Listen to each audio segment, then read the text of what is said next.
Ladies and gentlemen, welcome back to another episode of Double Take. I'm Alex Safey here with my brother John, and we are very excited to be welcoming back Eli Mallouhi to the show. Unfortunately, we're not really happy with the circumstances under which we're having Eli back on the show. But of course, we got to talk some NBA playoffs basketball. All the series have had game ones. Some of them have also had game twos. But we're going to talk a lot about everything today, mostly the Miami Heat. John, do you want to give us a little teaser rundown of what's going to come in this episode? So first, of course, we got to talk about if the Heat are done or not. Spoiler alert: I think it's over. We can season's over here. That's what I think. Sir. We'll see what you have to say, Eli.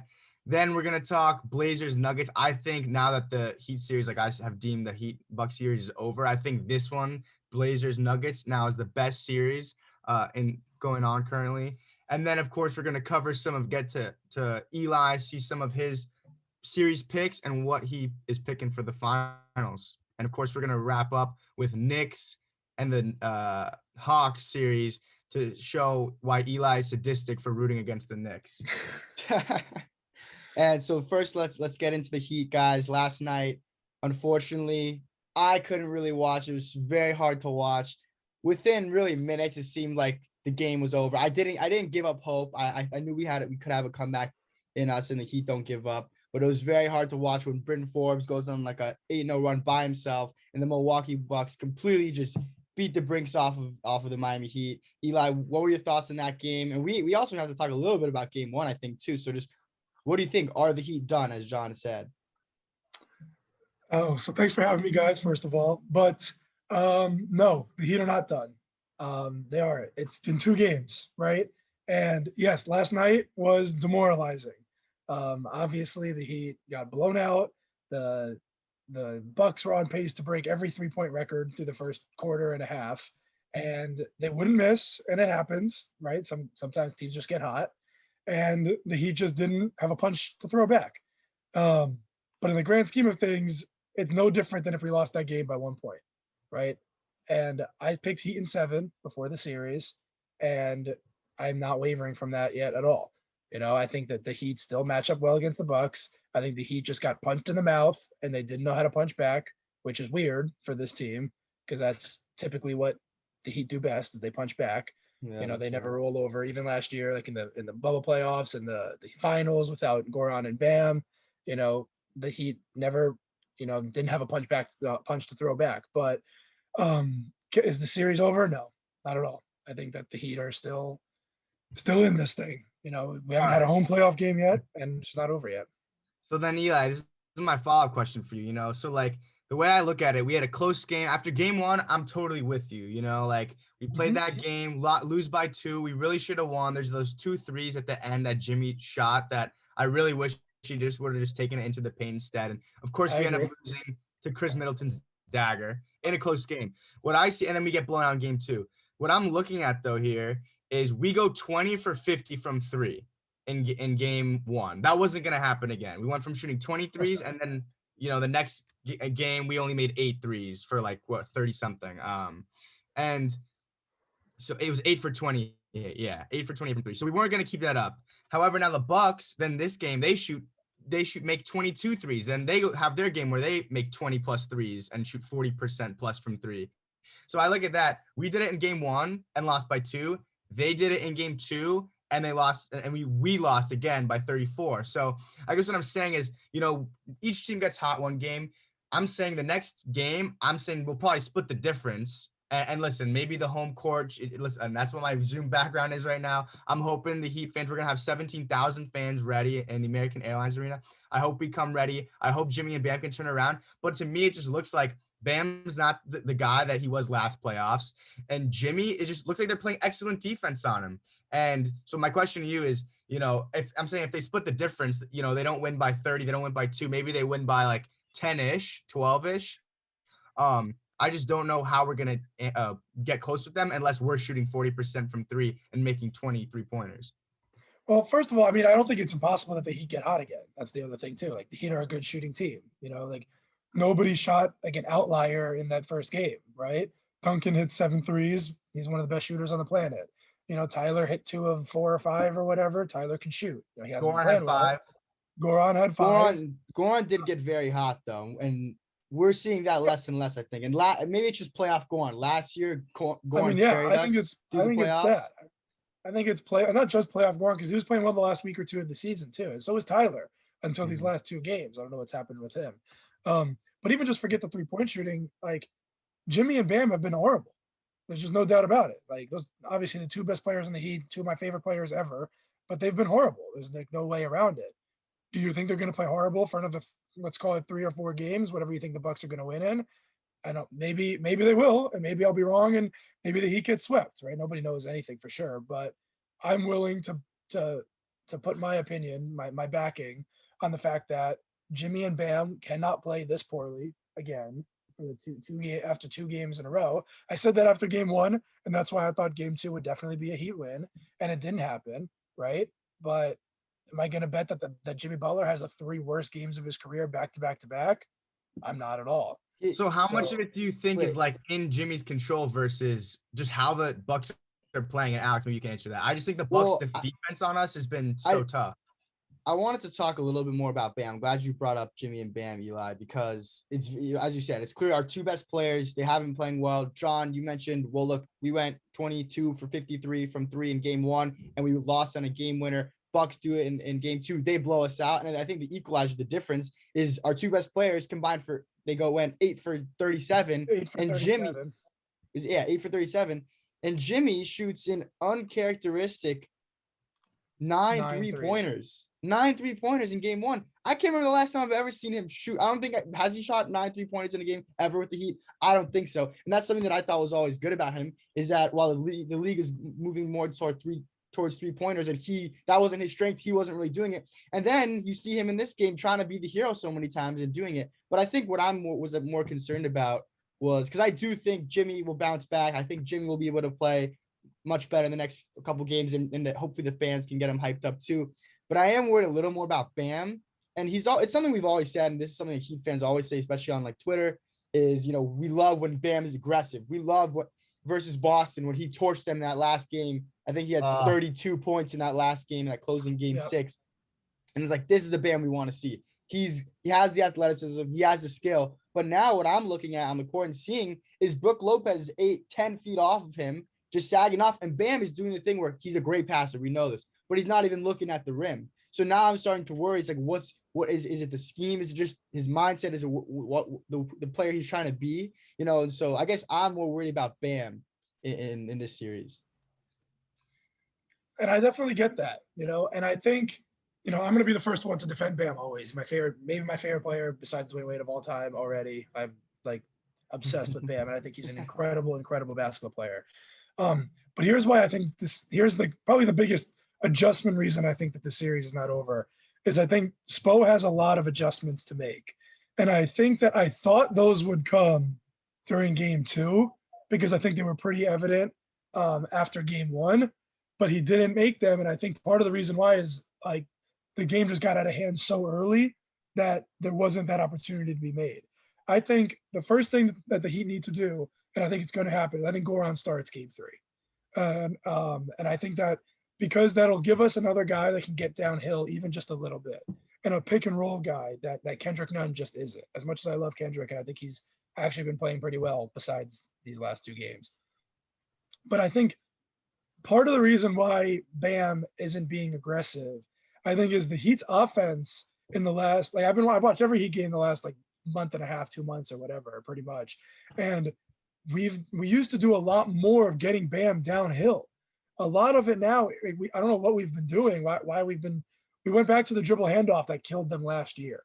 And it worked in the first game for the most part, outside of Bam himself. Duncan hit those threes, Goran hit those threes, Tyler even hit those 2 threes in the fourth quarter. It worked for the 3-point shooting, but we're not doing anything with Bam. Do you guys remember any one play this entire 2 games where Bam got the ball going towards the basket? No, every time he catches the ball, he's catching it on the elbow, and he's being asked to create. And then when there's nothing there, then you got to turn and shift your whole mindset in the same play from, I caught the ball, where's Duncan? Oh, Duncan's not open, let me turn around. Now Brook is 5 feet off of me, now I got to hit a jumper, right? So you're saying getting Bam rolling. to the Yeah. basket. Yeah, and I think that that's going to start with putting Goran in the starting lineup. So and that's the point. Is like maybe I'm wrong. I'm not. I'm not Spo. Spo's so much smarter than I am, of course. But I think that like the fact is there's adjustments to be made, and when you get kicked in the mouth in the first 5 minutes of the game, all your adjustments that you had thought you were going to make get thrown out the window. So I don't think that this series is over at all, because I think what I thought was going to happen game 2 is about to happen in game 3, as long as the Bucks don't go on this ridiculous 5-minute tear like they did in the first game. Yeah. And if the Heat win game 3, 2-1 with a home game coming up in game 4, this series is not over at all, right? I just think that I think that there's just adjustments to be made.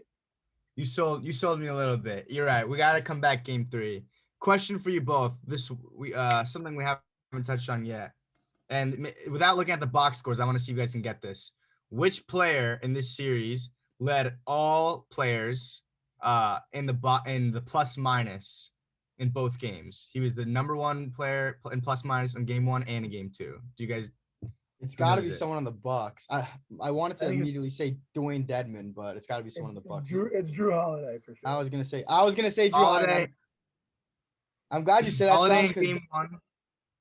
Holiday in game 1 was plus 10 in the plus minus, which was leading all Bucks players and all Heat players. And then in game 2 as well. Or something, plus, right? Yeah, he was plus like 30. Here it is, plus 37. Oh my goodness. There's the difference, and that's kind of again the difference, John. What we all said coming into this series. The Heat again. The Heat have their number, and it looked game 1. If we had pulled off game 1, everyone would have been saying that.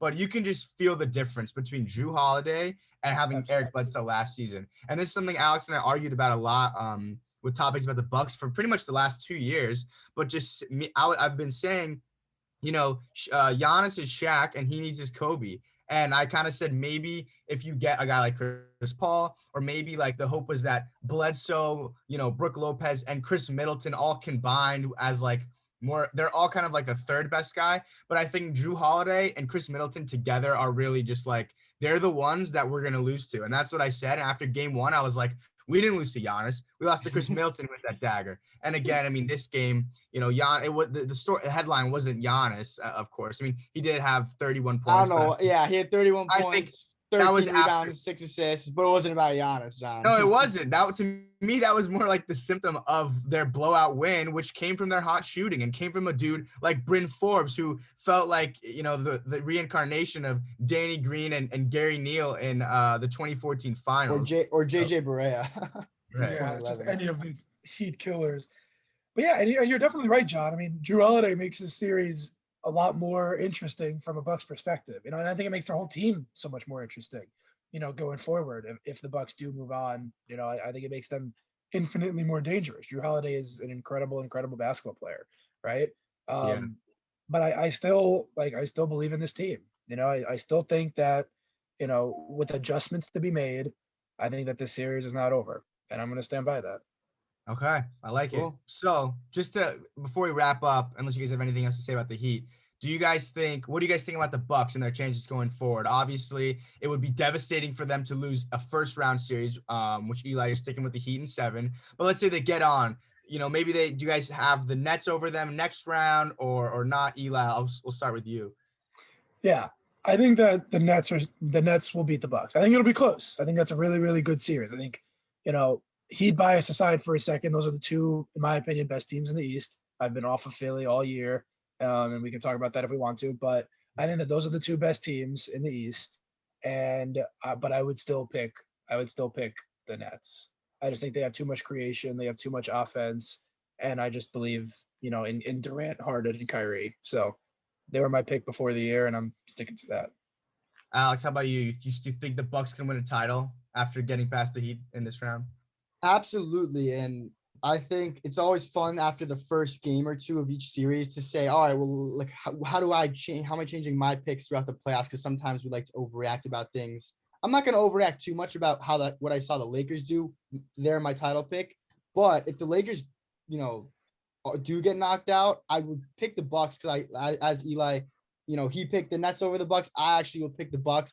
And Drew Holiday is a big reason because of the disruptor that he is and how he can, as John is saying, that Giannis needed kind of a guard-oriented player that can get buckets in the end of the games. Chris Middleton, I think, is playing much better after many years of not being too great in the playoffs. And I think Drew Holiday is a huge upgrade over Eric Bledsoe. So for those reasons, plus the Bucks defense, like as a team defense, I mean, we're watching against the Heat, and the Heat are struggling a lot to score against this Bucks team. And I know the Nets, people want to say greatest offense of all time. Maybe that's true, but I think that the Bucks will be able to play as good as defense as you can on that Nets team, while also if their shooters are hitting and if Giannis is being the beast that he can be against Nick Claxton and DeAndre Jordan, whoever else, Jeff Green, whoever they decide to throw at Giannis, then I still am picking the Bucks. And if they get to the finals, I think they have a shot against anyone in the West. Absolutely. Yeah, I'm actually with you on that, Al. I do think Giannis in the paint against that Nets team, I don't think the Nets team have a shot to stop him. But Alice, you talk about the Lakers quickly. I think that's probably a better segue. Let's touch on Blazers Nuggets right after. Let's get into the Nuggets. So Eli, question for you. You mean Lakers. You mean Lakers. I'm sorry. Yes. Let's get into the Lakers. Eli, a question for you. The Lakers, of course, blew game one. AD and LeBron did not look great. Chris Paul got hurt a little bit. That was probably worrisome for the Suns fans there. But are you overreacting to that game one, or are you sticking with Lakers? I'm sticking with Lakers. I'm not going to overreact, but I am a little bit more worried than I was. I won't overreact entirely, but there's still something to gain from it. My biggest takeaway in terms of like whether the Suns can win this series still or not is, are the Lakers healthy?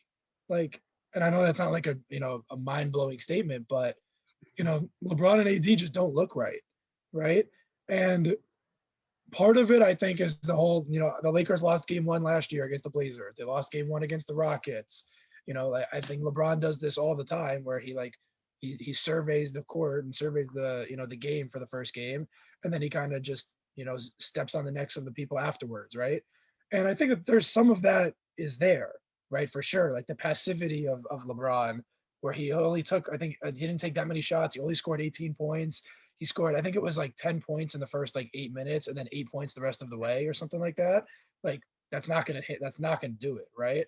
So I think a lot of it is that if you're talking about just like game flow and the fact that the Suns won, I would chalk it up mostly to that.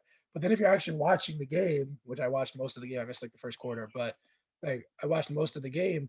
LeBron and AG just don't physically look right. And that's the part that would scare me. Are the Lakers a better team? I think so. Does game one really show that much about, game planning or anything like that? I don't really think so. But are the Lakers healthy? I think that's the question. And I think that's just the major issue. I totally agree. If they come out tonight and look good, I'm going to feel great about the Lakers. Yeah, I just think that they're just better. But it just depends on how they look, physically. Yeah, I agree. I think LeBron right now, to me, I would say he's healthy, but he's 100% rusty, in my opinion. And that game, 18 points, 10 assists, 7 rebounds.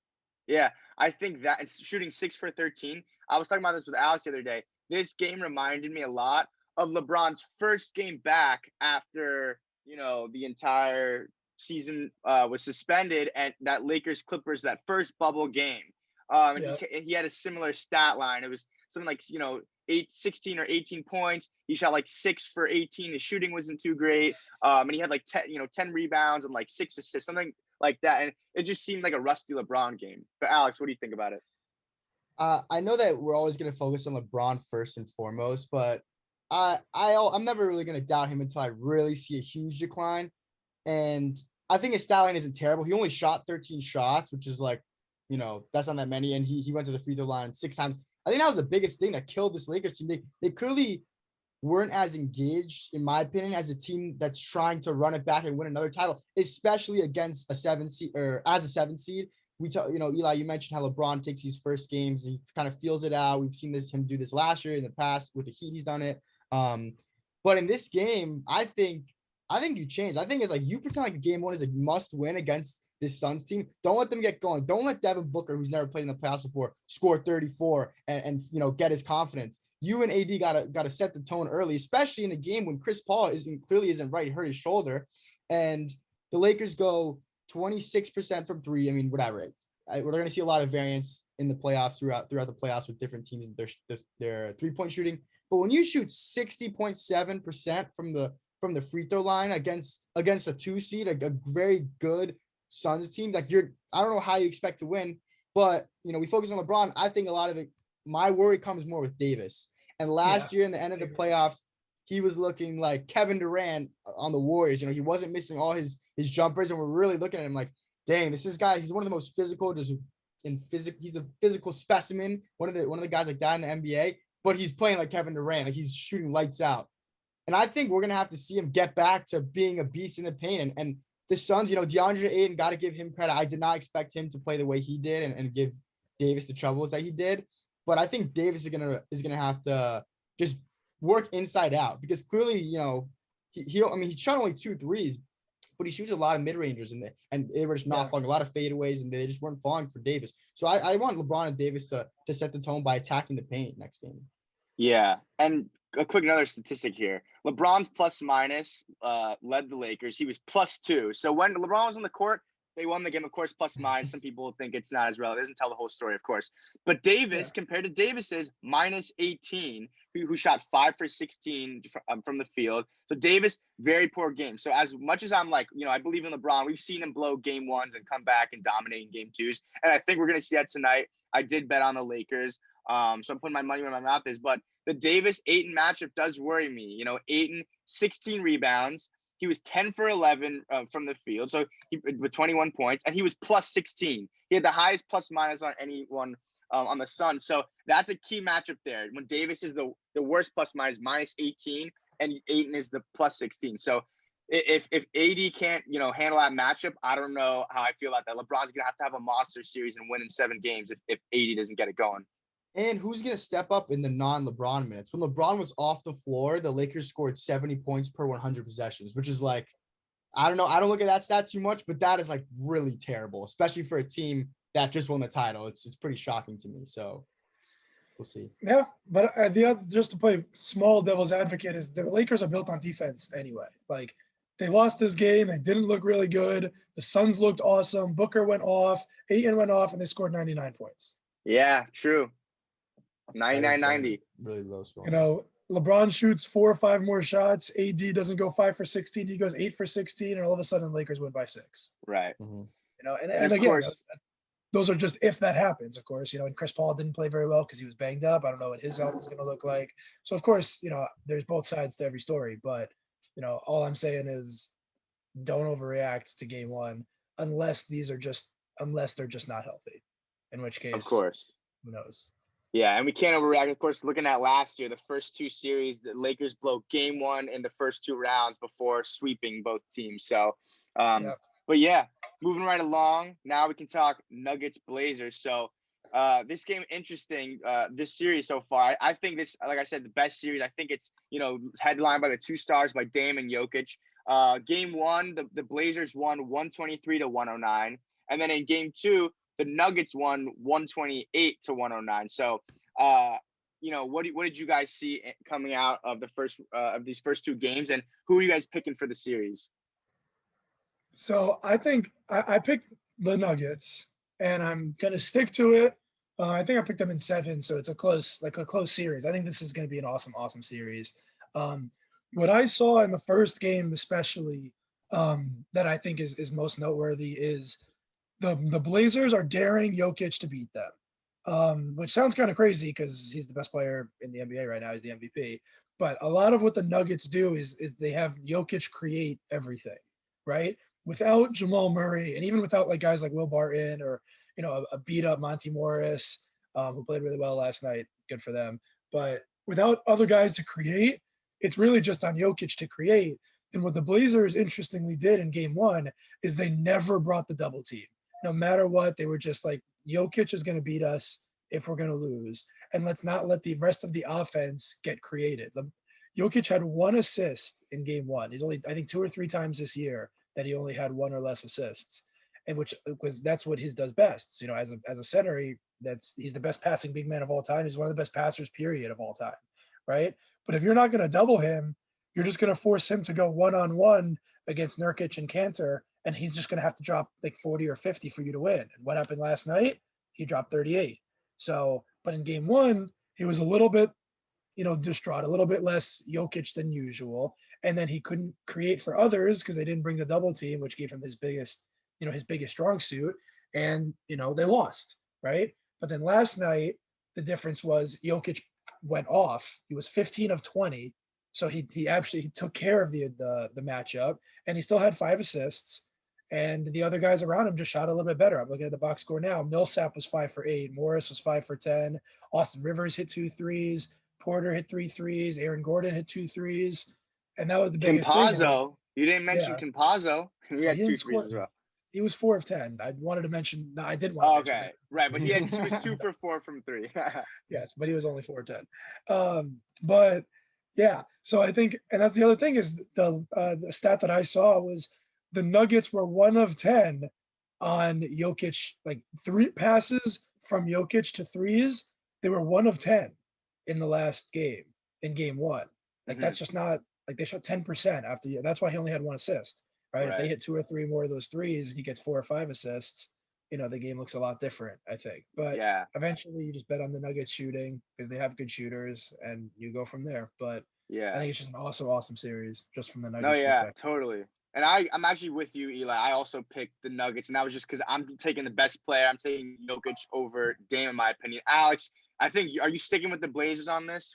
I'm definitely going to stick with the Blazers. And I think Jokic and Dame, I think it's relatively close. I know we feel like Jokic, I said this in the last episode. I think Jokic has more of an impact on the entire game, but I still think Damian Lillard is as good as he is at scoring. He can impact the game and he can really turn a series. But I think the reason I'm going to stick with the Blazers is I just think top to bottom, they have a more talented roster.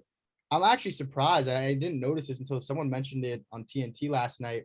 If you compare the roster, I think they asked Nikola Jokic after the game, the roster that made the Western Conference Finals last year with the Nuggets to this year, the only guy that's the same is Nikola Jokic.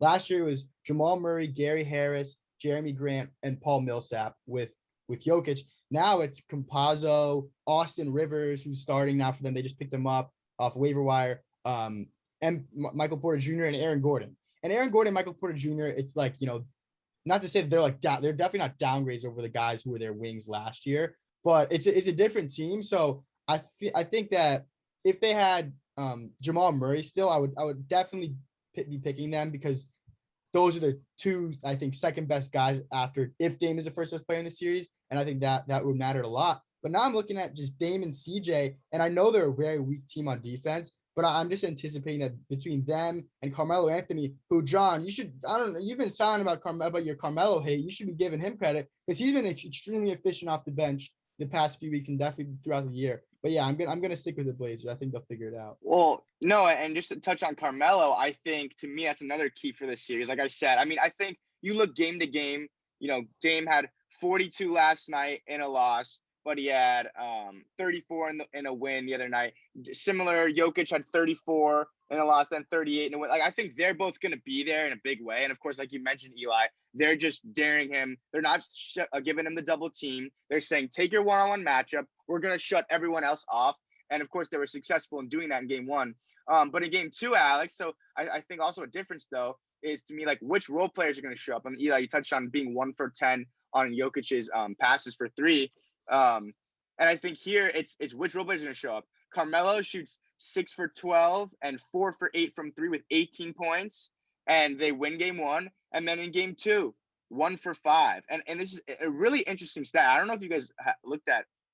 I just go down the field goals taken by the guys on the bench from game 1 to 2 for the Blazers, like with Simons, Cantor, Carmelo, and even the role guys that are on the that are starters as well. It's very interesting to see just the discrepancy. In game 2, Carmelo shot 5 shots. Giles 1 shot. Ron, these guys all got a lot more minutes towards the end when they were getting blown out. But like the guys on their bench just shot less. Melo shot less. He had 12 shots and he was making more of them. So I think you're right. If Melo's there, Alex, so far there's a correlation between that. Game 1, he showed up. He had 18 points. Game 2, he played horribly, shot horribly, and he didn't even shoot that many shots. So I think whichever team's role players show up in a bigger way, I think that's who we'll end up seeing. Because Dame is gonna Dame almost he had 8 threes in the first half. I mean, he was on his way. You're like, oh my gosh, you would have expected a Dame going off. Oh, the team should be winning. Well, no, because of course the other 4 guys on the court matter as well. So I think it's the same on the Nuggets side. Jokic is going to be there, but it depends how the guys around him play. And Nurkic is a big X factor too. I think since he got injured last year, he hasn't quite been the same on defense, but offensively, game 1, he was able to get going. And I think if he can get going against Jokic and that just makes things a little bit harder. If there's another big man in the paint that you have to worry about on the other end of the court, but also just that helps the other players opens up for shooters, obviously. So I think Nurkic is a big X factor. He didn't play well at all last game, also fouling out. So we'll see. All right. I think, Eli, where do you want to go next? Knicks-Hawks or Mavs-Clippers? Let's go Mavs-Clippers first. All right, yeah. Let's save the best for last. The Mavs-Clippers, of course, Luka wins game 1. I would probably go to say that Luka's the best player on the court in that series, better than Paul George and Kawhi. Eli, we'll start with you. How far do you see this series going? And, how far do you think Luka can take this team if they can somehow pull it off this upset? So before the playoffs started, I had Clippers in 7, and I'm going to stick to it, but, kind of tentatively. I'm not too crazy about it. I could see it going either way, which is why I have it going 7. So I just think that the Clippers, at the end of the day, they'll figure it out. They're the best shooting team in the NBA. They were pretty cold during game 1. I don't expect that to happen again. And I think that the biggest thing that I saw in game 1 was I think the Clippers game plan was totally strange. I think they wanted to try something and see what would work, and it didn't work out. They started the game with Pat Beverly on Luka, and yeah, I think Beverly's an overrated defender just in general, but that's a whole nother spiel. But he's too small, and I know everybody saw that clip, and I didn't even do that on purpose, and then I realized I did. But Luka called him too effing small or whatever, and Luka just dominated him. And then when they took him off of him, Luka was in a groove, and then Luka just created for everybody else. Right. And the Mavs just hit an unbelievable amount of threes. I don't remember what the number was off the top of my head, but it was 7. They had 17 threes, 47% in the game. Yeah, 47%. Dorian Finney-Smith, I remember, was 4 of 5. Tim Hardaway was 5 of 11. Even Kleba hit a 3. They dared Luka to give the ball up and let the other guys beat him, and they did. Right. So I think that we got to see the Clippers just try and play Luka straight up more and let basically do what the Blazers did to Jokic and just say, Luka beat us, but nobody else is going to. And they have the 2 wing defenders to do that. They have, Paul George and Kawhi, and they just didn't do that in the first game for some reason. And we're going to have to see where that goes. So I do still think the Clippers are going to win. They're too talented. They're too good of a shooting team.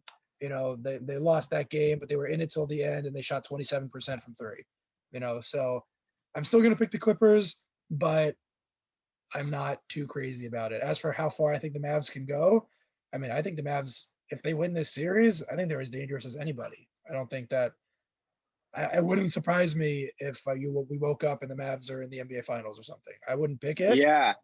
I think they have the talent and the roster to do so behind, maybe the best player in the world right now. For sure. No, that's a great point. I think this year, because the Lakers are injured, because the Nets have never really played together with their core, but of course they're probably still the favorite when those guys are healthy. I think because of those 2 teams not being like a 2017 Warriors or a 2013 Heat or whatever, like a LeBron team, I think it is super open, and I think there's a lot of potential for a 2011 Mavs run. And I would love to see Luka lead a team to a finals, Jokic lead a team to the finals, even Dame. Of course, I picked the Nuggets in that series. Even Dame, any of these teams, I think that's less likely, but any of these teams just led by one sort of star, or Chris Paul as well. I think Chris Paul leading a team to the finals would be closer to that Dirk 2011 run. And I think it is kind of wide open. And again, like you said, super weird, what the Clippers are doing. You should just put Kawhi Leonard, put your 2-time defensive player of the year, or the best wing defender of all time. He should be guarding Luka. It's as simple as that. Luka's going to tear you up otherwise. So, Alex, I think we're going to see that. Ty Lue said, I think we're going to see that. It's all coach speak. Who knows? But I think tonight we're going to see, Kawhi on Luka a little bit more. Yeah, I picked the Clips to go to the Western Conference Finals again, and I also at the same time simultaneously I was saying that I if I could pick any team to guarantee them a victory other than the Miami Heat, it would be the in the first round. It would be the Mavericks, just because I would love to see Luka, just destroy the Clippers' aspirations again and just embarrass them really after what happened last year.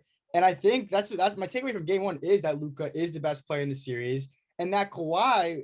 I think this is something Nick Wright talked a lot about with Jason Tatum after the 2018 run he had playoff run that he had as a rookie. He's like, Tatum's getting the most run off of that, playoff run, like as anyone has ever gotten.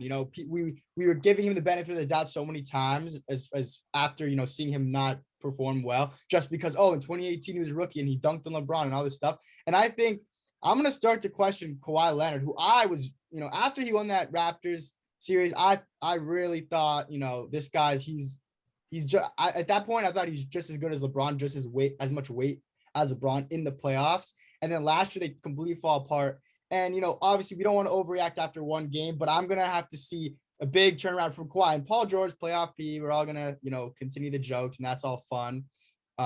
He's obviously a stud as well, and he's been very on and off this season. So I think it's gonna come down to who in the Clippers locker room is gonna be a guy that like sets a tone and leads them. And that's something that last year maybe we didn't really think that they had. Like, and maybe their vocal leader was like Doc Rivers. And maybe it's not even coming from the coach of Ty Lue, but which player on the court is gonna make the difference? It could be Rondo. We'll playoff Rondo. So that's kind of what I'm looking for next game. Which guy is gonna really set the tone? It should be Paul George, Kawhi Leonard, but also could be Paul George on the offensive end as well. But I mean, as Eli said, when you're starting the game with Pat Beverly on Luka, I think that allows them to get too much in a rhythm. Yeah. No, you're totally right. And you're right, Alex. This game 2 is a must win for them. If Kawhi doesn't turn around, if Paul George doesn't turn around, and they're down 0-2 to the Mavericks heading to Dallas, I'm the biggest overreactor here, of course, overreacting to, the Buck 2-0 lead. I'm going to overreact there as well. I'm going to say that series is over if the Mavericks get a 2-0 lead. But yeah, moving on. Eli, we need to talk about the New York Knicks, and you need to explain to our listeners why you're it seems like the only NBA fan that isn't on board with like this super likable, lovable team. They're underdog. Who doesn't like an underdog? They're underdogs. Everyone likes an underdog. New York fans, I think they've been tortured forever. I mean, in my lifetime, I can't remember one time like the Carmelo teams, which those teams are kind of I don't think anyone really thought they were legitimately going to challenge, the Miami Heat with LeBron and Wade and anyone. So I just think this is the first time the Knicks have a fun team like this in so long. And you're, like I said, sadistic for hating on them. So what gives, Eli? It was just so my biggest problem so far with what you said, which is part of the problem I have with the Knicks, is you called them an underdog. Okay. Knicks fans don't know what they are. They decide one day that they're the Garden, they're the Mecca of basketball, that they have this great history, that the Knicks are going to get Kevin Durant and Kyrie and Zion all in one offseason because we're the Knicks and we run the country and the NBA is better with the Knicks good. And then the very next time they're like, oh, but now we're the scrappy underdog. It doesn't make any sense, right? Like they can't be the underdog and the hunter. They can't. That's just not how basketball. That's not how anything should work. And that's part of the problem. Is it bothers me the coverage that the Knicks get when you just said you feel bad for them. They've been horrible forever. X, Y, and Z, all that kind of stuff. And you're right. They have been, and frankly, I've enjoyed it. But then now all of a sudden they are. What's their record? Like 40-31 or something like that. Like a very good team. I mean, I'm a Heat fan, and they're a game ahead of the Heat. Like. I get it. The Knicks aren't a bad team, but now everybody's talking about them as if they're like the greatest thing since sliced bread. And I just don't like how the media covers the Knicks. I don't like how the Knicks fans will always convince themselves that they're the greatest thing ever. And then the moment that they're actually pretty decent, they talk about how they're the underdog and everybody needs to root for us. I just feel like there's no room for any dialogue of the Knicks just not being the greatest thing in the world.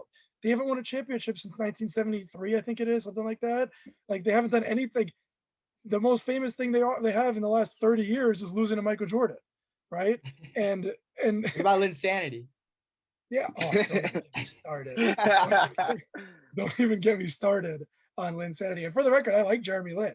I think he's an awesome player. I think he deserves a chance in the NBA this year. I don't know if you saw his thing where he posted about how like sad he was, about it. Like, there's nothing against Jeremy Lin. This is more against Linsanity that I also had a problem with that. A guy has 2 really good weeks and everyone calls him the next all-star of the NBA. And, he ended up being on a totally different team like 6 months later, but like, and that's, I think, just the problem of it, and I think it also, I don't know if you guys remember, but when the Heat played the Knicks, I forget what season it was, one of the LeBron years. 2012. Yeah. And the Heat were up 3-0. And then the Knicks won game 4 to avoid getting swept.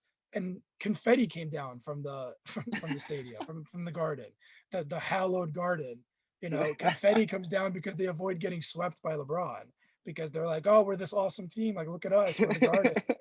And hey, you're not getting swept by LeBron is something to celebrate, okay? Sure, if you want to say that, go ahead. But then you can't tell me, if that's what you're celebrating, then you can't tell me that the Knicks have this unbelievable history because they last won a championship 40 years ago. You got to pick one. And frankly, I don't like either one. So, all right. Well, I appreciate your Knicks rant, Eli. And I think that this is clearly a Knicks disdain, but you separate, I think, the name and the brand from the actual team. And that's at least what I've been doing. And I look at a team where Elfrid Payton starts, where Julius Randle is their star, Reggie Bullock somehow, and Nerlens Noel, guys that had, high hopes maybe when they were drafted, and then we thought their careers were over, and then they came back and they're actually valuable players in the starting lineup. And a guy who could not want to root for a team where Derrick Rose comes off the bench and was a 6-man candidate. Derrick Rose, we all definitely give. It's fun to root for Derrick Rose. Exactly. It's fun to root for Derrick Rose and for him to give us flashes of what he was back when he was an MVP before he went under the knife a million times. So I think that's what's very just fun and endearing about this Knicks team. If we actually want to talk about the game, and I know it's funny, Eli, you hate Trae Young. Now a whole fan base despises Trae Young for that game winner. So I think it is funny that, you hate the Knicks. You don't like Trae Young. You love every single player in the NBA, probably except for Trae Young. And so one of very few. But so I mean that's what I think it's fun. It's fun to have the Knicks in the playoffs in the Garden, and now Trae Young is this like perfect guy who in the beginning of the game they're saying F you Trae in the stands, and then at the end of the game, of course, Trae. By the way, we have to talk about the decision that Tibbs made putting in Frankie Smokes in the end of the game on Trae Young after not playing basically the whole game. And Trae Young, beats him, gets wide open, hits that game winner, and Trae Young saying, oh, it's really quiet in here now. And I think that's Did you see his celebration? I was listening to a podcast, I forget which one. They were talking about when he did the shush thing, how it was the worst shush of all time. His finger was all the way up here. Yeah, it was. It was on his forehead. And his thumb is at the top of his mouth. And he missed his entire mouth. The mechanics. The celebration mechanics matter. Yeah, so actually, I think it was Zach Harper of The Athletic. Okay, that's awesome. That's really funny. Credit where it's due. But I think that was just a coaching mistake by Tibbs. You put in Frankie Nicotine, who he played one total minute in the game because it was like 30 seconds at the very end of the first half, and then 30 seconds on the last play of the game. You need to get one stop. You're really going to put in a guy who's ice cold, and Trae Young gets right by him. So, I mean, I think that was a game that should have gone to overtime, and the Knicks in the Garden in overtime, we probably anticipate they win. Julius Randle played like hot garbage, so we'll see too. How's he gonna respond? Who's gonna be resilient? Of course, and I think this series is also like with Blazers and Nuggets. I think this one is also going to be one that goes to 7 and a very intriguing series. But Eli, to quickly respond to you, you're an NYU grad. You should know this, that New York City, the greatest city ever, the greatest city ever. You should understand, of course, they haven't been great at basketball, but people are still going to deem the Garden, the Mecca. Like, who can forget when Steph, one of his first, all-time great performances was him having a, 50 in the Garden. 54. Right, 54 in the Garden. That was my freshman year. So I was in it. I was in New York during. I remember that. Right. And Zion too. Zion said, oh, the Garden, that's my favorite place to play. LeBron said, the league is just better when the Knicks are good, all this. So it's less about, the fan base and the team and how successful they've been as a franchise. And it's about New York City is one of the greatest cities in the world, and arguably people would say it's the best. I don't know. Do you subscribe to that too? Yeah, Absolutely. exactly. So there it is. No, and I get that, but I just all that we've talked about so far about the Knicks is this building. We're talking about the building, not the team. And like the building is great. I've been at Madison Square Garden a bunch of times. It is wonderful. It is truly a marvel. If anybody hasn't been to the Garden, it is absolutely like that. That I will agree. It lives up to the hype. It is remarkable. But at the same time, it's still a building. And the Knicks themselves, just I don't know. It's not for me. I'll just Julius Randle. He's going to be the Finals MVP. If you're going to hear this, but you hear my Knicks rant all the time. He's a big Knicks fan. He's definitely going to roast me on this if he gets a chance to listen to it. But nice. Go Hawks. Well, what do we think? Yeah. Do we think? I want to talk about Julius Randle a little bit before we wrap up the show. What do we think? I mean, I saw someone on Twitter say, I think a Knicks fan was saying, oh, we lost on a game winner, and Julius Randle, our best player, went 6 for 23, and he wasn't playing well, and he was trying to play hero ball, he's playing outside of himself, all this stuff.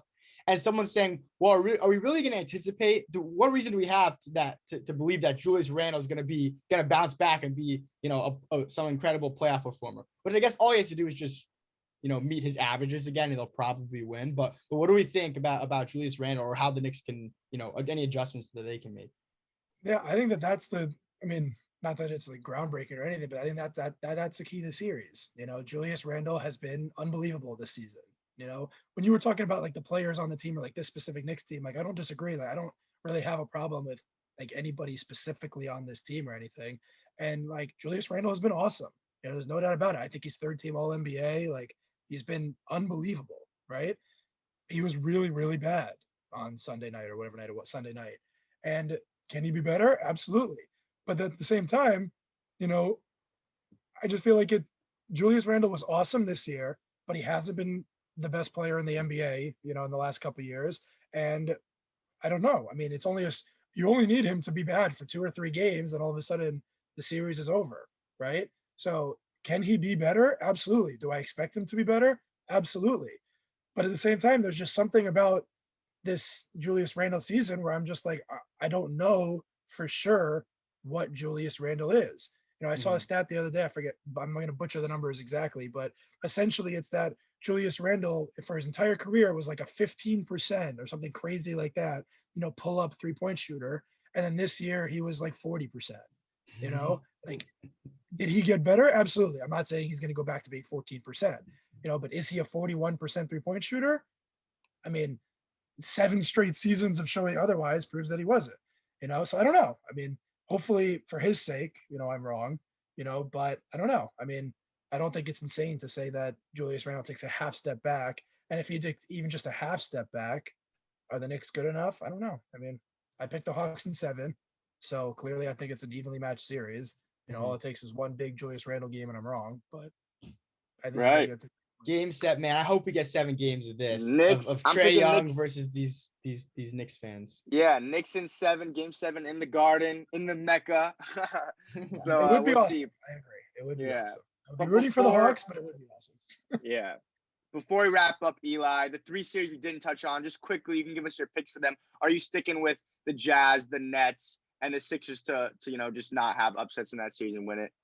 Yeah, I think all 3 of them are going to be pretty chalky. I do think the Grizzlies Jazz one is the one that's the most interesting. It's not just because they won. I just think that,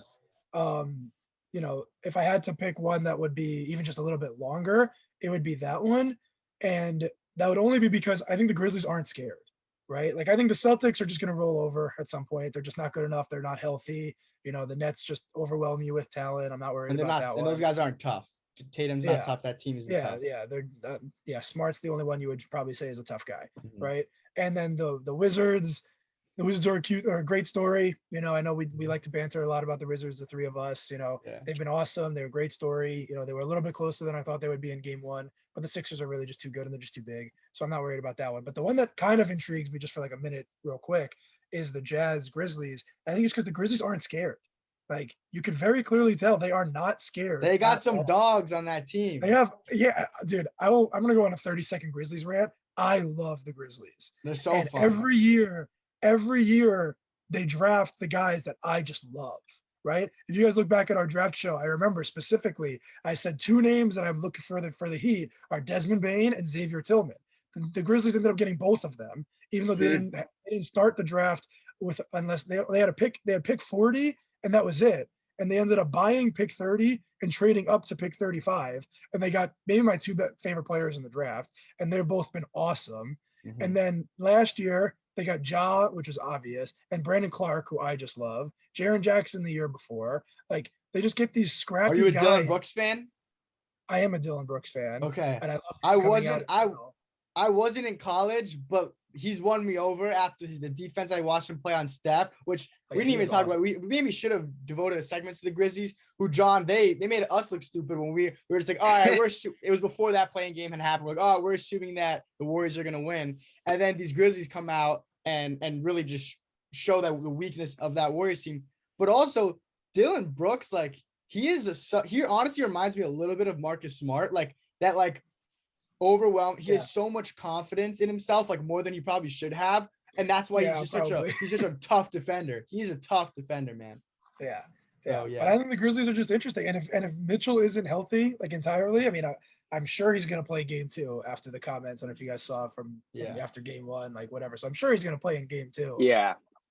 I would imagine that. So I'm still picking the Jazz. Like I had Jazz in 5, maybe it's Jazz in 6 now. Like I'm not gonna, as much as I just talked about the Grizzlies, say that the 8 seed is gonna upset the 1 seed, anything like that, just because they won a game. But I just think that the games are gonna be close. They're back to grit and grind. They defend like crazy. They've got an athletic point guard. They got massive center JV down low. Like bringing back Gasol vibes and everything. So I just think the Grizzlies are awesome. I think they're building something, and I think every game in this series is gonna be close. Yeah, and they're extremely fun. John, really quick, they're the second youngest team in the NBA, so that should be very scary for the NBA, honestly. Yeah, I agree. All right, yeah. And lastly, Eli, your finals pick, what is it? So before the year, I said it was going to be Lakers Nets. Well, I said in the podcast, if you look back, I said Lakers Heat, but I said it was going to be close between the Heat and the Nets, and my bias put the Heat. So close enough. So Lakers Nets, and then they traded for Harden. And everybody was like, oh, the chemistry will be bad, blah, blah, blah, whatever. And I was like, nope, Lakers Nets. And then at the end of the year, when I made my bracket thing, when I was like, okay, what do I think is going to happen? I had Lakers Nets, and I'm going to stick to it. I said Lakers over Nets in 7. I think it's going to be a classic. I'm going to stick to it, but I'm going to hedge a tiny bit. And I'm just going to say, I think if I wanted to be a little bit more specific or more accurate, I think it's winner of Suns Lakers versus the Nets. Because I think the Suns are the second best team. And I just don't like how the bracket turned out this way. I wish it was a different way. I wish we could see Lakers, Suns in the Western Conference Finals or whatever. But I think Lakers or Suns, but I'm leaning Lakers over the Nets. Yeah, I totally agree. I wish we could have seen that as a Western Conference Finals series, but here we have it in the first round. So we'll see what happens with that. Alex, anything else before we wrap up? No, I think that was good. Thank you, Eli, for coming. This was great. Thank you guys for having me. Anytime you guys want me on, I'm ready to come on and talk some basketball. So thank you guys for having me. It was a blast. Absolutely. Well, thank you everyone for listening. Have a good one. Heat in 7. No, Heat in 5. Sorry, just kidding. Heat in 7. Go Heat. Go Heat.